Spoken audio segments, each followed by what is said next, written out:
Welcome to வின்டன் class. இன்றைக்கி நம்ம வீடியோவில் என்ன பார்க்க போகிறோம் அப்படின்னா ஜிஎஸ் சிலபஸோட அனாலிசிஸ் பார்க்க போகிறோம். ஆக்சுவலாக குரூப் 4ல் ஜிஎஸோட சிலபஸ் இருக்கு இல்லையா, நான் அதை டீட்டெயிலாக அதை பற்றி பேசுவோன்னு சொல்லியிருந்தேன். ஸோ இன்றைக்கி வந்து அந்த சிலபஸில் வந்து என்னென்னலாம் இருக்குது, நார்மலாக அந்த ஒரு யூனிட்லேருந்து என்னென்ன எவ்வளோ கொஸ்டின்ஸ் கேட்டிருக்காங்க அப்படின்றத பற்றி இந்த வீடியோவில் பார்ப்போம். அதுக்கப்புறம் நம்ம ஒரு சிலபஸையும் தனித்தனியாக ஒரு யூனிட்டையும் தனித்தனியாக எடுத்து நம்ம வீடியோ போடுறப்போ வந்து அந்த யூனிட்டில் வந்து என்னென்ன ஸ்பெசிஃபிக்காக அந்த யூனிட்டில் என்னென்ன முக்கியம் இம்பார்ட்டண்ட் அப்படின்றத யூனிட் எடுக்கும்போது பார்த்துக்கலாம். இப்போது என்ன சொல்ல போகிறேன் அப்படின்னா, ஜிஎஸ்சில் இருக்க அந்த 10 யூனிட்டில் எவ்வளோ கொஸ்டின்ஸ் எவ்வளோ யூனிட்லேருந்து வந்திருக்கு, ப்ளஸ் அதில் என்னென்ன சிலபஸில் கொடுத்துருக்காங்க, அந்த சிலபஸை நீங்கள் இப்போ எப்படி அப்ரோச் பண்ண போகிறீங்க அப்படின்றது தான் இந்த வீடியோவில் நான் சொல்ல போகிறேன். ஓகே, ஃபஸ்ட் நம்ம பார்க்க போகிறது யூனிட் 1. ஃபஸ்ட் நம்ம பார்க்க போகிறது யூனிட் 1. யூனிட் 1 என்ன, யூனிட் 1 என்ன, பொது அறிவியல், general science. So general science எடுத்துக்கிட்டிங்க அப்படின்னா இதில் இந்த இடத்த பாருங்க, பொது அறிவு, ஜஸ்ட் செகண்ட். ஓகே, பொது அறிவு 10ஆம் வகுப்பு தரம் அப்படின்னு சொல்லி போட்டிருக்கு. பொது அறிவு 10ஆம் வகுப்பு தரம் அப்படின்னு சொல்லி போட்டிருக்கு. நமக்கு அப்போ 10th ஸ்டாண்டர்ட் பேசிஸில் தான் சிலபஸ் வரும் அப்படின்னு போட்டிருக்காங்க. நம்ம வந்து மேக்ஸிமம் 10th ஸ்டாண்டர்ட் வரைக்கும் படித்தாவே நம்ம ஃபுல்லாக போர்ஷன் கவர் பண்ணிடலாம். இருந்தாலும் ஒரு சில கொஸ்டின்ஸ் வந்து +1 +2 புக்ஸ்லேருந்து வரும். ஏன்னா நம்ம கொஸ்டின் வந்து டஃப்பாக இருக்கணும் இல்லையா, நிறையா காம்படிஷன் வருது அப்படின்ற போது +1 +2 புக்ஸ்லேருந்தும் கொஸ்டின்ஸ் வரும். அதை நம்ம வந்து நம்ம வீடியோஸில் கவர் பண்ணிங்க அப்படின்னாவே நீங்கள் நிறையா அட்டன் பண்ணலாம். இருந்தாலும் நீங்கள் +1 +2ல் இருக்கிற இந்த சிலபஸ்க்குரிய கண்டென்ட் எங்கெங்கெல்லாம் இருக்கோ அதை எடுத்து நீங்கள் படிக்கிற மாதிரி இருக்கும். ஃபஸ்ட் நம்ம என்ன பார்க்க போகிறோம் அப்படின்னா பொது அறிவியல். பொது அறிவியலை 4 வகையாக பிரிச்சுருக்காங்க. ஃபஸ்ட்டு பார்த்தீங்கன்னா ஃபிசிக்ஸ்.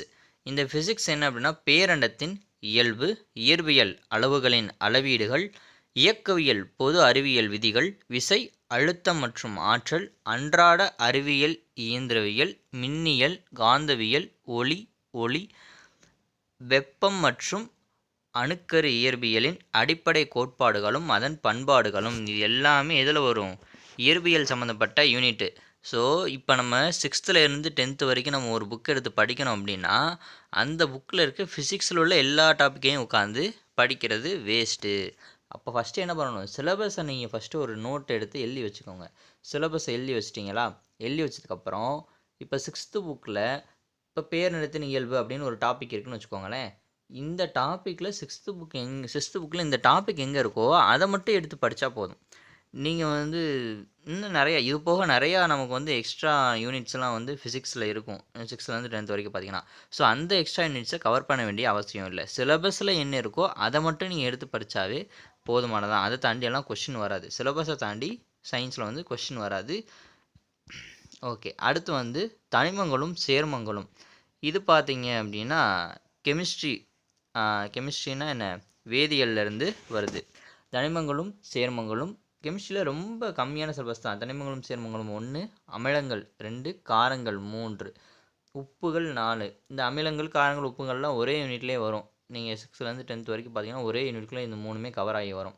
அடுத்து பெட்ரோலிய பொருட்கள், உரங்கள், பூச்சிக்கொல்லிகள், உலோகவியல் மற்றும் உணவியல் கலப்படம். ஸோ இது கம்மியான யூனிட்டில் வரக்கூடிய ஒரு டாபிக். அடுத்து வந்து பார்த்திங்கன்னா பயாலஜியில் பார்த்திங்கன்னா உயிரியலின் முக்கிய கோட்பாடுகள், உயிரினங்களின் வகைப்பாடு, பரிணாமம், மரபியல், உடலியல், ஊட்டச்சத்து, உடல்நலம் மற்றும் சுகாதாரம், மனித நோய்கள். இதெல்லாம் 6th இருந்து 10th புக்கில் எங்கெங்கெல்லாம் வருதோ அதை எடுத்து நீங்கள் படிக்கணும். ஓகேயா. அதுக்கடுத்து சுற்றுப்புறச்சூழல் அறிவியல். இது பார்த்திங்கன்னா +1 6th 10th வரைக்குமே ஒரு சில சின்ன யூனிட்ஸில் இருக்குது. அது போக +1 +2 புக்கில் இருக்குது. +1 +2 புக்கில் தனியாக ஒரு யூனிட்டாக கொடுத்துருப்பாங்க அந்த சுற்றுப்புறச்சூழல் அறிவியலை. ஸோ அதுவும் நீங்கள் எடுத்து பார்த்துக்கணும். சும்மா ஒரு யூனிட் தான் இருக்கும். எல்லா புக்லேயும் ஒரு யூனிட் மாதிரி தான் சுற்றுப்புறச்சூழல் அறிவியல் பற்றி இருக்கும். ஸோ நீங்கள் அது வந்து எடுத்துக்கிட்டீங்க, கட்டாயம் அதுலேருந்து ஒரு கொஷின் 2 கொஷின் வந்துடும். ஸோ வந்து நீங்கள் அந்த டாப்பிக்கை வந்து, ஏன்னா இது ஒரு லெசன் தானே, படிக்கிறது ரொம்ப ஈஸியாக இருக்கும். ஸோ 6th 12th வரைக்கும் இருக்கிற அந்த புக்ஸில் வந்து பார்த்தீங்க அப்படின்னா அந்த ஒரு லெசனை எடுத்து நல்லா தரவு பண்ணி வச்சிட்டிங்கனாவே இதில் ஒரு கொஷின் அட்டன் பண்ணலாம். லெசனை படித்தா மட்டும் பார்த்தாது, நல்லா அப்சர்வ் பண்ணணும். அதில் என்ன சொல்ல வராங்கன்றதை அப்சர்வ் பண்ணால் தான் இந்த சுற்றுப்புற சூழல் அறிவியலில் வந்து நல்ல மார்க் வந்து ஸ்கோர் பண்ண முடியும். ஓகே, இப்போ ஜென்ரல் சயின்ஸில் பார்த்தீங்க அப்படின்னா மொத்தம் இந்த யூனிட்ல இருந்து ஒரு 10 கொஸ்டின் மினிமம் கேட்டுருவாங்க எப்படினாலும் 10 டு ஒவ்வொரு நேரம் சயின்ஸில் வந்து மாறி மாறி தான் கொஸ்டின்ஸ் வரும். இவ்வளோ தான் கேட்பாங்கன்னு சொல்ல முடியாது.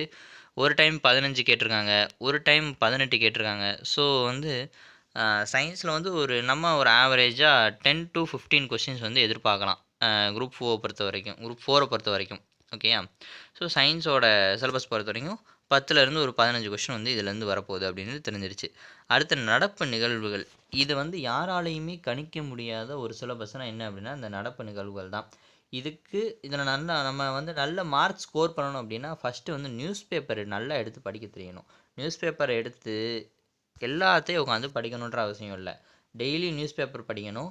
அதில் பார்த்தீங்கன்னா அண்மை நிகழ்வுகளின் தொகுப்புன்னு கொடுத்துருக்காங்க. அப்போ அதில் என்னென்ன வருது, தேசிய சின்னங்கள் பற்றி ஏதாவது நியூஸ் வருதா, அதை நம்ம எடுத்து படிக்கணும். அடுத்து மாநிலம் குறித்த விவரங்கள் பற்றி ஏதாச்சும் வருதா, அதை நம்ம படிக்கணும். செய்திகளில் இடம்பெற்ற சிறந்த ஆளுமைகளும் இடங்களும் இப்படின்னு சொல்லுவாங்க. செய்திகளில் வந்து சிறந்த ஆளுமைகள் யாராச்சும் வர்றாங்க அப்படின்னா நம்ம அந்த சாப்டரை எடுத்து ஒழுங்காக படிக்கணும் அந்த நியூஸ் பேப்பரில். அடுத்து விளையாட்டு சம்மந்தமானது படிக்கணும். இப்போ ஏசியன் கப்பு ரீசெண்டாக நடந்துச்சு. ஸோ அதெல்லாம் இப்போ அப்புறம் வேர்ல்டு கப் நடந்துச்சு. இதெல்லாம் நம்ம எடுத்து படிக்கணும். ஏன்னா லாஸ்ட்டுக்கு நீங்கள் குரூப் 4ல் பார்த்துருந்தீங்கன்னா ஒலிம்பிக் பற்றி அதிகமாக கொஸ்டின்ஸ் வந்துருக்கும். ஒலிம்பிக் பற்றி அப்புறம் பேராலிம்பிக் பற்றிலாம் அதிகமாக கொஸ்டின் வந்திருக்கும். அதெல்லாம் எடுத்து நல்லா ப்ரிப்பேர் ஆகிக்கணும். அடுத்து பார்த்திங்கன்னா நூல்களும் ஆசிரியர்களும். செய்திகள் இடம்பெற்ற நூல்கள் ஆசிரியர்கள் யாராச்சும் வருவாங்க. இப்போ கூட நமக்கு சாகித்ய அகாதமி விருதுலாம் கொடுத்தாங்க இல்லையா? ஸோ அதை பற்றின டீட்டெயிலான விஷயங்கள்லாம் நீங்கள் வந்து எடுத்து தெரிஞ்சுக்கணும் நியூஸ் பேப்பரில். அடுத்து நலன்சார் அரசு திட்டங்கள். இதை வந்து அரசு திட்டங்கள் வந்து ஒவ்வொன்றும் அறிவிச்சுக்கிட்டே இருப்பாங்க. தினமும் நீங்கள் நியூஸ் பேப்பரில் பார்த்தீங்கன்னாவே தெரியும். அது மத்திய அரசுனாலும் சரி, மாநில அரசுனாலும் சரி, நீங்கள் எடுத்து படித்தாகணும். ஸோ அடுத்து தமிழ்நாடு மற்றும் இந்தியாவின் அரசியல் கட்சிகளும் ஆட்சியியல் முறைகளும். இப்போ ரீசெண்டாக பார்த்தீங்கன்னா கொஷின் பேப்பரில் கட்சி பேரை கொடுத்து அந்த கட்சிக்கு என்ன சிம்பிள்னு கேட்குறாங்க இல்லையா? அந்த மாதிரி கொஷின்ஸ்லாம் நம்ம குரூப் 4ல் பார்த்தோம். ஸோ அந்த மாதிரி கொஷின்ஸ்லாம் வர்றதுக்கான வாய்ப்புகள் இருக்குது. அதெல்லாம் எங்கேருந்து வரும் அப்படின்னா நம்ம நியூஸ் பேப்பர் டெய்லி ரீட் பண்ணும்போது தான் ஒவ்வொருத்தருக்கும் என்னென்ன கட்சி சிம்பிள் இருக்குது, எந்தெந்த கட்சி எங்கெங்கே ஆட்சி செய்யுது, இதெல்லாம் நம்ம வந்து பேசிக்ஸாக தெரிஞ்சு வச்சுக்க வேண்டிய ஒரு விஷயம். அவ்வளோதான். அப்புறம் பார்த்தீங்கன்னா அறிவியல் மற்றும் தொழில்நுட்பத்தில் அண்மை கால கண்டுபிடிப்புகள். இதில் வந்து அதிகமான கொஸ்டின்ஸ் வரும். இப்போ நமக்கு சந்திராயன் வந்து நிலாவுக்கு விட்டாங்க இல்லையா? ஸோ அந்த மாதிரி அதில் இருந்தெல்லாம் கொஸ்டின்ஸ் வர்றதுக்கான வாய்ப்புகள் இருக்குது. புவியியல் அடையாளங்கள். இப்போ நமக்கு புவிசார் குறியீடுகள்லாம் நிறையா கொடுத்துருக்குறாங்க. நிறையா ஊர்களுக்கு வந்து புவிசார் குறியீடுகள்லாம் கொடுத்துருக்காங்க. ஸோ அதிலேருந்து வரக்கூடிய கேள்விகள் புவியியல் அடையாளங்கள். அடுத்து தற்போதைய சமூக பொருளாதார பிரச்சனைகள்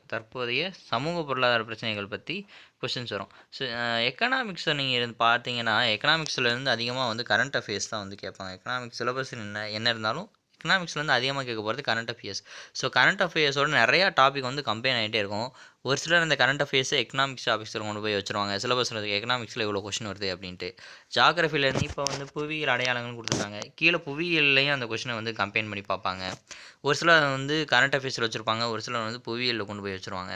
ஸோ இப்போ அந்த மாதிரி கொஸ்டின் வந்து டிஃபர் ஆகும். இந்த டாப்பிக்கில் இவ்வளோ கொஸ்டின் தான் கேட்பாங்க அப்படின்னு ஒவ்வொருத்தரும் ஒவ்வொரு விதமான கமெண்ட் பண்ணுவாங்க. ஸோ வந்து அதனால் ஒவ்வொருத்தர் சொல்கிற ஒவ்வொரு சிலபஸ் அனாலிசிஸ்லையும் நிறைய டிஃபரிங் இருக்கும். இப்போ நடப்பு நிகழ்வுகள் பார்த்தீங்கன்னா கணிக்க முடியாதது ஒன்றுன்னு சொல்லிட்டேன். லாஸ்ட்டு குரூப் 4 எக்ஸாமில் ஒரு 9 to 10 கொஸ்டின் தான் கேட்டிருந்தாங்க கரண்ட் அஃபேர்ஸில். பட் பார்த்தீங்கன்னா இதே குரூப் 4ல் 23 கரண்ட் அஃபேர்ஸும் கேட்டிருக்கிறாங்க, 15, 16 கரண்ட் அஃபேர்ஸும் கேட்டிருக்கிறாங்க. ஸோ இது வந்து கணிக்க முடியாத ஒன்று. மினிமம் வந்து 10 கொஸ்டின்ஸ் வந்துடும். மேக்ஸிமம் எவ்வளோ வேணாலும் வரலாம். ஸோ அந்த மாதிரி கரண்ட் அஃபேர்ஸ் வந்து கணிக்க முடியாத ஒரு பார்ட்டு. இது நம்ம நியூஸ் பேப்பர் ரீட் பண்ணுறது மூலமாகவும் நம்ம நிறையா நியூஸஸ் கேதர் பண்ணுறது மூலமாகவும் தான் இது வந்து நம்ம அட்டன் பண்ண முடியும்.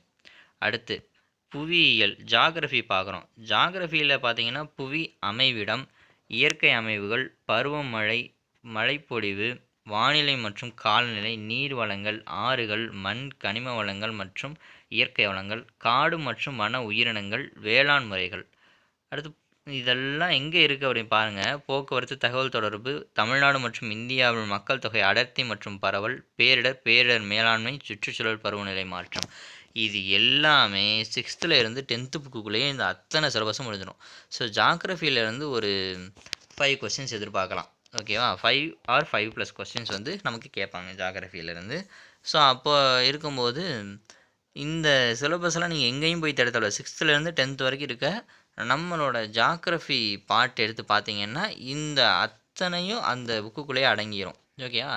ஸோ இந்த சிலபஸ்க்குள்ள என்ன வருதோ அத மட்டும் நீங்க எடுத்து படிச்சா போதும். சும்மா தேவையில்லாதது படிக்க தேவையில்ல. சரிங்களா? அடுத்து வந்து இந்தியாவின் வரலாறு மற்றும் பண்பாடு. இந்தியாவின் வரலாறு மற்றும் பண்பாடுனா, இந்தியன் ஹிஸ்ட்ரி அண்ட் கல்ச்சர். இப்போ நம்ம இதில் எடுத்தீங்க அப்படின்னா, சிந்து சமவெளி நாகரிகம், குப்தர்கள், தில்லி சுல்தான்கள், ஆம், முகலாயர்கள், மராத்தியர்கள்,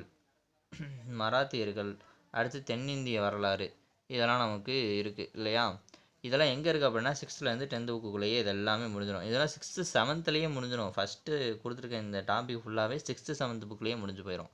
அடுத்து பார்த்திங்கன்னா, இந்திய பண்பாட்டின் இயல்புகள், வேற்றுமையின் ஒற்றுமை, இனம், மொழி, வழக்காறு, இந்திய ஒரு மதச்சார்பற்ற நாடு, இதெல்லாம் மற்ற 6th and 10th புக்கு வரைய சும்மா சின்ன சின்ன ஒரு சாப்டராக கொடுத்துருப்பாங்க இந்த மாதிரி டாபிக் எடுத்து. ஸோ அந்த மாதிரி டாப்பிக்கும் எடுத்து படித்து முடிச்சிங்க அப்படின்னா உங்களுக்கு வந்து வரலாறு ஃபுல்லாகவே கம்ப்ளீட் ஆயிரும். இப்போ வரலாறுலேருந்து நமக்கு வந்து ஒரு 8 to 12 கொஸ்டின்ஸ் வந்து கேட்குறாங்க வரலாறுலேருந்து. அதாவது மினிமம் 8 கொஸ்டின்ஸ் வரும், மேக்ஸிமம் 12 13 அந்த மாதிரி போகலாம். மினிமம் வந்து 8 கொஸ்டின்ஸ் வந்துடும். இப்போ வரலாறு பார்த்தீங்கன்னா ஒரு சிலர் வந்து ஐஎன்எம்மோட கம்பேர் பண்ணிடுவாங்க. ஐஎன்எம்மில் ஒரு சில டாபிக் வரும், அதுவும் வரலாறும் ஒரே மாதிரி வர மாதிரி இருக்கும். ஸோ 1-2 கொஸ்டின்ஸ் வந்து டிஃபர் ஆகும்னு சொன்னேன் இல்லையா?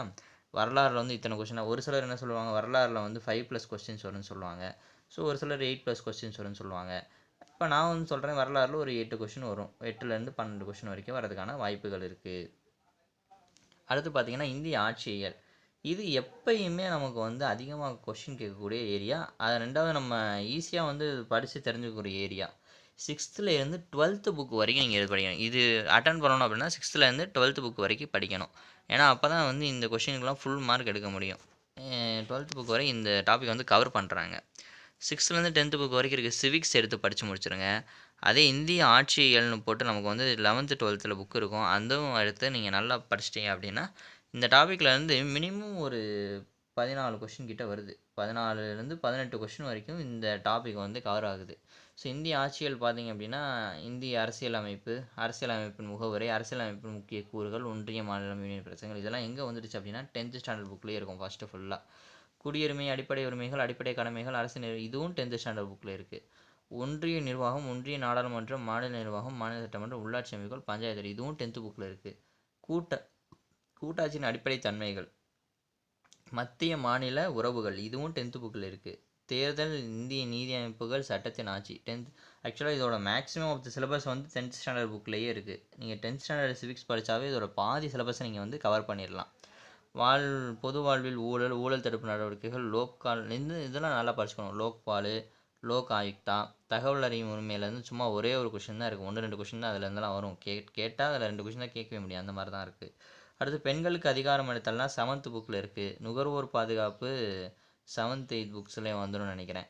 அடுத்து மனித உரிமைகள் சாசனம் வந்து அதுவும் 10th புக்கில் வரும். சாரி, மனித உரிமைகள் சாசனம் வந்து 8th புக்கில் வரும், 8th ஸ்டாண்டர்டு சிவிக்ஸில் வரும்.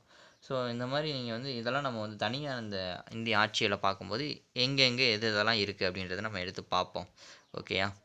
அடுத்து வந்து இந்திய பொருளாதாரம். இந்திய பொருளாதாரம் பார்த்திங்கன்னா எக்கனாமிக்ஸில் மினிமம் வந்து ஒரு 4 கொஸ்டின்ஸ் வந்துடும். ஸோ ஏன்னா கரண்ட் அஃபேர்ஸ் தான் நமக்கு எக்கனாமிக்ஸில் அதிகமாக வரும். ஸோ எக்கனாமிக்ஸ் பார்ட்டாக எல்லாமே எங்கே கம்பைன் பண்ணிடுவாங்க அப்படின்னா கரண்ட் அஃபேர்ஸில் கம்பைன் பண்ணிடுவாங்க. ஸோ எக்கனாமிக்ஸில் பார்த்திங்கன்னா ஒரு 4+ கொஸ்டின்ஸ், 4க்கு மேலே வரும், 4 or 4+ கொஸ்டின்ஸ் வரும். ஒவ்வொரு நேரம் 8 கொஸ்டின்ஸ் கேட்டிருக்காங்க, ஒரு நேரம் 7 கொஸ்டின்ஸ் கேட்டிருக்காங்க. ஸோ டிஃபர் ஆகிக்கிட்டே தான் இருக்கும். இதை நம்மளால் கணிக்க முடியாத ஒரு பார்ட் வந்து எக்கனாமிக்ஸ் தான். பட் மினிமம் ஒரு 4+ கொஸ்டின்ஸ் வந்துடும் எப்படியும்.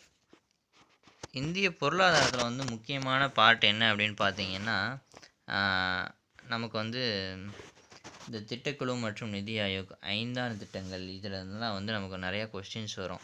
அடுத்து Indian reserve bank, Indian reserve வங்கி, இதிலேருந்து வரும். நிதி ஆணையத்திலேருந்து வரும். அப்புறம் மத்திய மாநில அரசுகளுக்கு நிதி பகிர்வு என்னன்றதை நம்ம தெரிஞ்சுக்கணும். சரக்கு மற்றும் ஜிஎஸ்டியிலேருந்து கண்டிப்பாக நமக்கு கொஸ்டின் வந்துக்கிட்டே இருக்குது. எல்லா வருஷமும் கொஸ்டின் வருது. ஜிஎஸ்டி வந்து நல்லா படிச்சுக்கோங்க.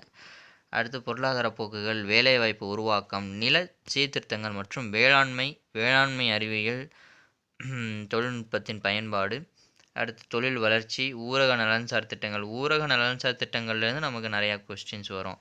அடுத்து வந்து சமூக பிரச்சனைகள் என்னன்றது நம்ம நியூஸ் பேப்பர் ரீட் பண்ணும்போது தான் படிக்க முடியும். அடுத்து மக்கள் தொகை. இது வந்து மக்கள் தொகை, கல்வி, நலவாழ்வு, வேலைவாய்ப்பு, வறுமை இதெல்லாம் எங்கே வரும் அப்படின்னா, நீங்கள் மக்கள் தொகை கணக்கெடுப்பு 2011 ஓகேயா, பாப்புலேஷன் சென்சஸ் 2011 எடுத்து பார்த்தீங்க அப்படின்னா அதில் இந்த டாப்பிக்லாம் கவர் ஆகும். ஸோ கண்டிப்பாக நீங்கள் பார்க்க வேண்டியது என்னென்ன அப்படின்னா, பொருளாதாரத்தில் 2011ஓட சென்சஸ் பார்க்கணும். அடுத்து இந்தியன் ரிசர்வ் பேங்க் பார்க்கணும். அடுத்து வந்து ஜிஎஸ்டி என்ன அப்படின்றத பார்க்கணும். நிதி ஆணையம்னு என்னென்னு பார்க்கணும். திட்டக்குழு மற்றும் நிதி ஆயோக் பார்க்கணும். 5 திட்டங்கள் பார்க்கணும். இதெல்லாம் வந்து ரொம்ப முக்கியமான பார்ட்டு பொருளாதாரத்திலேயே. பொருளாதாரத்துலேயே நமக்கு வந்து என்ன சொன்னேன், ஒரு 4+ கொஸ்டின்ஸ் கேட்பாங்க சொன்னேன் இல்லையா. ஸோ 4+ கொஸ்டின்ஸ் இதுலேருந்து வந்துடும். அடுத்து இந்திய தேசிய இயக்கம் ஐஎன்எம். இந்த ஐஎன்எம் பார்த்தீங்க அப்படின்னா இதில் டாப்பிக்கை பாருங்கள். இந்த இடத்துல தமிழ்நாட்டின் விடுதலை போராட்டத்தில் பல்வேறு நிலைகள் மற்றும் இயக்கங்கள்னு கொடுத்துருக்காங்க இல்லையா. இது யூனிட் 8லையும் கம்பைன் ஆகும். இப்போ யூனிட் 8 வந்தோம்னா இந்த இருக்கா, தமிழ்நாட்டின் பல்வேறு சீர்திருத்தங்கள் இங்கே இருக்குது. அதுக்கு முன்னாடி இங்கே இருக்குது விடுதலை போராட்டத்தில் 3வது பாயிண்ட் பாருங்கள். விடுதலை போராட்ட தமிழ்நாட்டின் பங்கு, ஆங்கிலேயருக்கு எதிரான தொடக்க கால கிளர்ச்சிகள், விடுதலை போராட்டத்தில் பெண்களின் பங்கு, இதெல்லாம் எங்கே வந்துடும் அப்படின்னா ஐஎன்எம்லேயே வந்துடும். ஐஎன்எம்மும் இதுவும் கம்பைன்டு ஓகேவா. அந்த டாபிக் இந்த 3rd டாப்பிக்கும் அதே மாதிரி ஐஎன்எம்மில் இருக்கக்கூடிய இந்த 2nd டாப்பிக்கும் ஒரே டாபிக் தான் ஓகேயா. ஸோ வந்து ஒவ்வொருத்தர் வந்து யூனிட் 8ல் அந்த கொஷின்ஸ் வந்து யூனிட் 8 டாப்பிக்கோடு சேர்த்துருவாங்க. ஒரு சிலர் வந்து ஐஎன்எம்மோட சேர்த்துருவாங்க. ஸோ அப்போ கொஷின் வந்து டிஃபர் ஆகும். அப்போ இதில் ஒரு கொஷின் கேட்பாங்க அப்படின்னா இதில் வந்து நமக்கு 5+ கொஸ்டின்ஸ் வரும். ஐஎன்எம்லேயே நமக்கு 5+ கொஸ்டின்ஸ் வந்துடும். ஒரு சிலர் இது 8ன்பாங்க, ஒரு சிலர் 10ன்பாங்க, ஒரு சிலர் வெறும் 5ன்னு போடுவாங்க, ஒரு சிலர் 4ன்னு போடுவாங்க. இதெல்லாம் எப்படி இந்த மாதிரி டிஃபர் ஆகும் அப்படின்னா, இந்த டாப்பிக்கில் இருந்து வரக்கூடிய கொஷின்ஸ் அங்கே கம்பைன் ஆகுறதுனால. ஸோ வந்து இப்போ 4ன்னு 5ன்னு போடுறவங்க எங்கே போடுவாங்க அப்படின்னா, மிச்ச கொஷின்ஸ் எல்லாத்தையும் எங்கே கம்பைன் பண்ணிடுவாங்கன்னா யூனிட் 8ஓட கம்பைன் பண்ணிடுவாங்க ஓகேயா. ஸோ இதுலேருந்து கொஷின்ஸ் கண்டிப்பாக வரப்போகுது. ஸோ 5+ கொஷின்ஸ் வந்து நமக்கு ஐஎன்எம்லேருந்து 5க்கு மேலே கொஷின்ஸ் வந்துடும். இதில் பார்த்தீங்கன்னா தேசிய மறுமலர்ச்சி, ஆங்கிலேயருக்கு எதிரான தொடக்க கால கிளர்ச்சிகள். நீங்கள் பார்த்தோம் இல்லையா, ஆங்கிலேயருக்கு எதிரான தொடக்க கால கிளர்ச்சிகள் பார்த்தோம் இல்லையா. அது தமிழ்நாட்டில் என்னென்ன அப்படின்றத அங்கே பார்ப்போம். இந்திய தேசிய இயக்கத்தில் இந்தியா ஃபுல்லாக என்னென்ன அப்படின்றத பார்ப்போம் ஓகேயா. யூனிட் 8 பொறுத்த வரைக்கும் தமிழ்நாட்டில் என்ன அப்படின்றத தான் பார்ப்போம். இந்திய தேசிய காங்கிரஸ் ரொம்ப முக்கியமான டாபிக் படிக்கணும். அடுத்து அதோட தலைவர்கள் எப்படி உருவாகுறாங்க, அப்புறம் அம்பேத்கர், பகத்சிங்கு, பாரதியார், வஉசி, தந்தை பெரியார், ஜவஹர்லால் நேரு, ரவீந்திரநாத் தாகூர், காமராஜர், மகாத்மா காந்தி, மௌலானா அபுல் கலாம் ஆசாத், ராஜாஜி, சுபாஷ் சந்திரபோஸ், முத்துலட்சுமி அம்மையார், மூவலூர் ராமாமிர்தம் மற்றும் பல தேச தலைவர்கள்னு கொடுத்துருக்காங்க. ஸோ வந்து நமக்கு இந்த ஐஎன்எம்மில் நிறைய தலைவர்கள் வருவாங்க. அதில் இவங்க கொடுத்துருக்க அந்த முக்கியமான ஆளுங்க இருக்காங்க இல்லையா, இவங்க எல்லாரும் பற்றி நீங்கள் கட்டாயம் படித்தாகணும். இது போக நிறைய பேர் நம்ம புக்ஸில் இருக்காங்க. அந்த புக்ஸில் இருக்கிறது நம்ம எடுத்து படிக்கணும். ஸோ நம்ம புக்கில் வந்து அம்பேத்கர் வந்து ஃபஸ்ட்டு 6th புக்கில் கொஞ்சம் இருப்பார், 7th புக்கில் கொஞ்சம் இருப்பார், 8th புக்கில் கொஞ்சம் இருப்பார். ஸோ இதெல்லாம் நம்ம என்ன பண்ணணும் அப்படின்னா கம்பைன் பண்ணி உட்காந்து படிக்கணும். அம்பேத்கர் எங்கெங்கெல்லாம் இருக்காரோ அதை எடுத்து உட்காந்து படிக்கணும். அப்போ அம்பேத்கர் வந்து இந்திய தேசிய இயக்கத்தில் என்ன பண்ணியிருக்காரு அதை எடுத்து நம்ம படிக்கணும். அதை நம்ம சிலபஸை நம்ம பார்க்கும்போது வந்து நம்ம டீட்டெயில்டாக பார்ப்போம் ஓகேயா. தமிழ்நாட்டின் விடுதலை போராட்டத்தின் பல்வேறு நிலைகள் மற்றும் இயக்கங்கள் இதை நம்ம சொல்லிட்டேன். அடுத்து பார்த்தீங்கன்னா யூனிட் 8 வந்து இப்போது ரீசெண்டாக சேர்த்த ஒரு சிலபஸ். யூனிட் 8 அண்ட் யூனிட் 9 இப்போ சேர்த்தது தான். டேட்டை பார்த்தீங்கன்னா தமிழ்நாட்டின் வரலாறு, பண்பாடு மற்றும் மரபு மற்றும் சமூக அரசியல் இயக்கங்கள் அப்படின்னு சொல்லிட்டு கொடுத்துருக்குறாங்க. இதில் பார்த்தீங்க அப்படின்னா யூனிட் 8ல் நமக்கு வந்து நிறைய கொஷின்ஸ் வரும். 15+ கொஷின்ஸ் வரும் ஓகே. மினிமம் வந்து 15 கொஷின்ஸ் வந்துடும். 15 கொஷினுக்கு மேலே நமக்கு வந்து எதுலேருந்து வரும் அப்படி போகுது அப்படின்னா யூனிட் 8லேருந்து வரும். இது ஒரு இம்பார்ட்டண்ட். அது இப்போ நம்ம ஏற்கனவே பாலிட்டி சொன்னால இந்திய ஆட்சியல், இந்தியன் பாலிட்டி மாதிரி இப்போது யூனிட் 8 வந்து ஒரு முக்கியமான டாப்பிக்கு. இதில் எடுத்திங்கன்னா தமிழ் சமுதாய வரலாறு, அது தொடர்பான தொல்லியல் கண்டுபிடிப்புகள், சங்ககாலம் முதல் இக்காலம் வரையிலான தமிழ் இலக்கியம், இதுக்கெல்லாம் நம்ம சோஷியல் புக்லையும் இருக்குது. பட் தமிழ் புக்லையும் கொஞ்சம் டாபிக்ஸ் இருக்குது. அதுவும் நம்ம எடுத்து படித்தா தான் நம்ம வந்து இந்த டாபிக் கவர் பண்ண முடியும். அடுத்து பார்த்திங்கன்னா திருக்குறளில் கொடுத்து ரொம்ப முக்கியமானது அறம் பொருள். நீங்கள் எடுத்து படிக்கணும். அறம் பொருளில் மட்டும் இருக்கிற அத்தனை திருக்குறளும் நீங்கள் படிச்சிங்க. அதாவது நம்ம ஃபஸ்ட்டு என்ன பண்ணணும்னா புக்ஸில் என்ன இருக்குது, ஸ்கூல் புக்கில் என்ன திருக்குறள் இருக்குது, அந்த திருக்குறளுக்கான பொருட்கள் என்ன, அந்த திருக்குறளில் என்ன சொல்ல வராங்கன்றதை படித்து முடிச்சுட்டு அடுத்து அந்த ஸ்கூல் புக்கில் சொன்ன திருக்குறளில் என்னென்ன அதிகாரத்தை பற்றி பேசியிருக்காங்க அந்த அதிகாரத்தோட முழு திருக்குறள் நீங்கள் எடுத்து பார்க்கணும். ஸோ இந்த மாதிரி நிறையா திருக்குறள் நீங்கள் எடுத்து படிச்சிட்டிங்க அப்படின்னா அப்போ திருக்குறளில் வந்து 10 கொஷின் கேட்குறாங்க. நான் இது வரைக்கும் கேட்ட அத்தனை எக்ஸாம் நோட் பண்ணிட்டேன். திருக்குறளில் வந்து நமக்கு வந்து சாலிடாக 10 கொஷின் கேட்டுக்கிட்டே இருக்காங்க திருக்குறளை பொறுத்த வரைக்கும். ஸோ யூனிட் 8ல் கேட்க போகிற அந்த 15 கொஸ்டினில் 15க்கு மேலே கொஸ்டின் கேட்க போகிறாங்க. ஒரு 16 17 கொஸ்டின் கேட்குறான்னு வச்சுக்கோமே. அதில் 10 கொஸ்டின் எதுலேருந்து தான் வரப்போகுது அப்படின்னா திருக்குறள் தான் வரப்போகுது. மீதி 6 7 கொஸ்டின் தான் எங்கேருந்து வரப்போகுது, மிச்ச 2 டாப்பிக்லேருந்து வரப்போகுது. ஸோ திருக்குறள் வந்து ரொம்ப இம்பார்ட்டண்ட்டான ஒரு டாபிக். அடுத்து பார்த்தீங்கன்னா விடுதலை போராட்டத்தில் தமிழ்நாட்டின் பங்கு, இதை நம்ம பார்த்துட்டோம் இல்லையா. இதுவும் நமக்கு யூனிட் 7ல் இருக்கிறதோட கம்பைன்ட் ஆயிரும் அப்படின்னு சொல்லி பார்த்துட்டோம். அடுத்து தமிழ்நாட்டின் பல்வேறு சீர்திருத்தவாதிகள், சீர்திருத்த இயக்கங்கள் மற்றும் மாற்றங்கள், இதுவும் நம்ம வந்து 10th ஸ்டாண்டர்ட் புக்கில் பார்க்கலாம். ஓகேயா, 10th ஸ்டாண்டர்ட் புக்கில் பார்த்துடலாம். 10th ஸ்டாண்டர்ட் புக்கில் வந்து யூனிட் 6 யூனிட் 5 ஆர் யூனிட் 6ல் இருக்கும்னு நினைக்கிறேன். 19ஆம் நூற்றாண்டின் சீர்திருத்த இயக்கங்களில் தமிழ்நாட்டோட சீர்திருத்தவாதிகள்னு லாஸ்ட்டாக பார்த்தீங்கன்னா ராமலிங்க அடிகளார், அயோத்திதாசர்லாம் இருப்பாங்க. ஸோ அந்த டாப்பிக்கை நீங்கள் எடுத்து நல்லா படிச்சுக்கணும். அது போக இன்னும் நிறைய பேர் இருப்பாங்க. அதெல்லாம் வந்து நான் வந்து யூனிட் வீடியோ போடும்போது சொல்கிறேன். ஓகேயா, சரி. அடுத்து நம்ம என்ன பார்க்க போகிறோம் அப்படின்னா யூனிட் 9. இது நமக்கு புதுசாக சேர்த்த டாபிக் தான். இதுலேருந்து நம்ம கொஷின்ஸ் கேட்டிருக்காங்க. ஏன்னா குரூப் 4 இது வரைக்கும் இந்த சிலபஸ் மாற்றினதுக்கப்புறம் இந்த குரூப் 4 ஒரு தடவை தான் நடந்திருக்கு. பட் அது போக நிறையா நமக்கு ஜிஎஸ் ஸ்டாண்டர்டில் இதே சிலபஸில் இருக்கக்கூடிய மற்ற நிறையா கொஷின் பேப்பர்ஸ் இருக்கு இல்லையா. ஸோ அதுலேயும் பார்த்தீங்கன்னா நமக்கு இதிலேருந்து ஒரு 4+ கொஷின்ஸ் வந்து வந்துடும். ஸோ இது வந்து ஃபுல்லாகவே கரண்ட் அஃபேர்ஸ் பேஸர் தான். கரண்ட் அஃபேர்ஸ் பேஸர் அப்படின்னா நம்ம வந்து அப்டேட் பண்ணிகிட்டே இருக்கணும். இப்போ மனிதவள குறியீடு வச்சுக்கோங்களேன், ஹியூமன் டெவலப்மெண்ட் இண்டெக்ஸ்லாம் இந்த டாப்பிக்குள்ளேருந்து வர்றது தான். ஸோ நம்ம வந்து இந்த ஹியூமன் டெவலப்மெண்ட் இண்டெக்ஸ் வந்து வருஷம் ரிலீஸ் பண்ணிகிட்டே இருப்பாங்க. அந்த ரிலீஸ் பண்ணதில் லாஸ்ட்டாக இந்தியா என்ன பிளேஸில் இருக்குது, இப்போ தமிழ்நாடு இந்தியாவுக்குள்ளே எடுத்ததில் தமிழ்நாடு என்ன பிளேஸில் இருக்குது, என்ன மாதிரி பாயிண்ட் எடுத்து வச்சுருக்கு இப்படின்றதெல்லாம் நம்ம பார்க்கணும். சரி, சமூக நீதியும் சமூக நல்லிணக்கமும் சமூக பொருளாதார மேம்பாட்டின் மூலாதாரங்கள், தமிழகத்தின் கல்வி மற்றும் நலவாழ்வு முறைமைகள், தமிழக புவியியல் கூறுகளும் பொருளாதார வளர்ச்சிகள் அவற்றின் தாக்கமும், இதெல்லாம் எங்கே இருக்கும் அப்படின்னா நம்ம வந்து ஒவ்வொரு விஷயமும் ஒவ்வொரு நாளும் அப்டேட் ஆகிக்கிட்டே இருக்கும். அந்த அப்டேட் ஆகிற விஷயத்தை வச்சு நம்ம இதெல்லாம் படிக்கிறது தான் இது என்ன அப்படின்னா யூனிட் 9. ஓகே, அந்த தமிழகத்தின் கல்வி மற்றும் நலவாழ்வு முறைகள்லாம் எங்கே வந்துடும்னா ஹியூமன் டெவலப்மெண்ட் இண்டெக்ஸோடு வந்துடும்.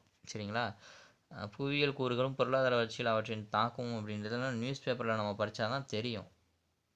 ஸோ ரெகுலர் நியூஸ் பேப்பர் கட்டாயம்.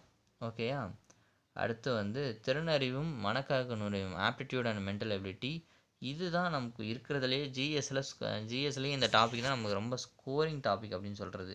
25+ கொஸ்டின்ஸ் வந்து நம்ம இதில் வந்து கேட்குறாங்க. ஸோ 100 கொஸ்டின்ஸ் ஆல்ரெடி தமிழ் நம்ம சொல்லியிருந்தோம். ஸோ தமிழுக்கு நான் இன்னும் டீட்டெயில் சிலபஸ் போடல, அதை நான் அப்புறம் போடுறேன். ஏன்னா தமிழுக்கு நிறைய பேர் போட்டிருக்காங்க இல்லையா. ஃபஸ்ட்டு நமக்கு வந்து நீங்கள் எல்லாம் என்ன தேடுவீங்கன்னா ஜிஎஸ் ஃபஸ்ட்டு தேடுவீங்க. ஸோ ஜிஎஸ் முதல் சொல்லிவிட்டு அடுத்து நான் தமிழோட சொல்கிறேன். ஜிஎஸ் வந்து நம்ம எடுத்துக்கிட்டோம் அப்படின்னா 75 கொஸ்டின்ஸ் வந்துடும். ஸோ தமிழ் 100 கொஷின்னு, இந்த மேக்ஸ் 25 கொஷின்னு, ஜிஎஸில் ஒரு 75 கொஷின்னு. இந்த 100 கொஷின்னு நிறையா பேர் நீங்கள் 6லேருந்து 12th வரைக்கும் இருக்க தமிழ் புக்கு படிச்சிங்கனாவே 100 கொஷினுமே அட்டன் பண்ணலாம். ஸோ வந்து இதில் வந்து மாற்று கருத்தே இல்லை, வேறு எங்கேயும் போய் தேட வேணாம். இந்த 25 மேக்ஸ் கொஷின்றது நல்ல ப்ராக்டிஸ் இருக்கணும். அதுவும் இந்த சிலபஸ்க்குள்ளே என்ன வருது அப்படின்றத நம்ம பார்த்துட்டு அதிலேருந்து நம்ம 25 கொஷின்ஸ் எடுத்து நம்ம போடணும். அடுத்து 75 ஜிஎஸ் கொஷின் தான் எல்லாருக்குமே ஒரு டஃப்பான ஒரு டாப்பிக்கு. இந்த 75 ஜிஎஸ் கொஷினை யார் தெளிவாக ப்ரிப்பேர் பண்ணியிருக்கீங்களோ ப்ளஸ் இந்த 25 மேக்ஸும் ப்ரிப்பேர் பண்ணிட்டீங்களோ ஆட்டோமேட்டிக்காக நீங்கள் வந்து பாஸ் பண்ணிடலாம். 75க்கு நீங்கள் ஜிஎஸ் வந்து மேக்ஸிமம் நீங்கள் ப்ரிப்பேர்டாக இருந்தீங்கன்னாவே ஒரு 40+ ஆர் 50+ கொஷின்ஸ் வந்து நீங்கள் போட்டுடலாம். 50+ கொஷின்ஸ் போட்டிங்க அப்படின்னா 50+ கொஷின்ஸ் போட்டிங்க அப்படின்னா எவ்வளோ வரும், இதுவே ஒரு 125, அது ஒரு 50+ அப்படின்னா 175+ மார்க்ஸ் உங்களுக்கு வந்துடும். ஸோ உங்களுக்கு ஈஸியாக ஜாப் கிடைக்கிறனால ஆப்பர்ச்சுனிட்டி வந்துடும்.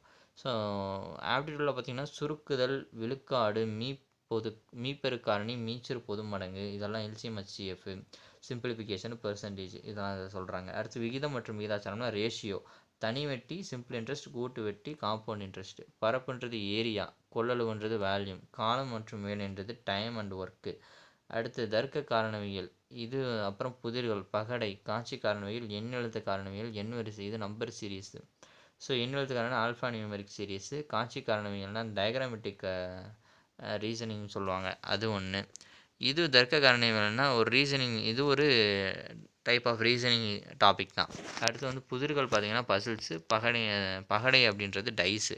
ஸோ இந்த டாப்பிக்லாம் நம்ம கவர் பண்ணிட்டோம் அப்படின்னா ஜிஎஸ்சில் வந்து 100க்கு வந்து நீங்கள் ஒரு 75+ மார்க்ஸை நீங்கள் வந்து ஸ்கோர் பண்ணுறதுக்கான அதிகமான வாய்ப்புகள் இருக்குது. ஸோ நம்ம இந்த ஒவ்வொரு யூனிட்டும் நம்ம பார்ட்டாக எடுப்போம். ஸோ அந்த ஒவ்வொரு யூனிட்டும் நம்ம எடுக்கும்போது நீங்கள் வந்து தெளிவாக நீங்கள் நம்மளை ஃபாலோ பண்ணிட்டே வந்தீங்க அப்படின்னாவே ஈஸியாக வந்து பாஸ் பண்ணிடலாம். ஓகே, பாய்.